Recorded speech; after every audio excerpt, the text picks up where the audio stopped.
হযরত আবু হুরায়রা রাদিয়াল্লাহু আনহু বলেন, রাসূলুল্লাহ সাল্লাল্লাহু আলাইহি সাল্লাম ইরশাদ করেছেন, যখন কোনো বান্দা অন্তরে ইখলাসের সহিত লা ইলাহা ইল্লাল্লাহ বলে, তখন এই কলেমার জন্য নিশ্চিত রূপে আসমানের দরজাসমূহ খুলিয়া দেওয়া হয়। এমনকি এই কলেমা সোজা আরশ পর্যন্ত পৌঁছিয়া যায়, অর্থাৎ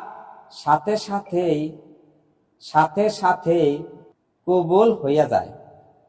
তবে শর্ত হইল, যদি এই কলেমা পাঠকারী কবিরা গুনাহ হইতে বাঁচিয়া থাকে। এখানে ইখলাসের সহিত বলার অর্থ এই যে, উহার মধ্যে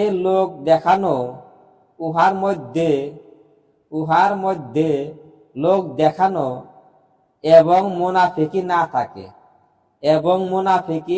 না থাকে।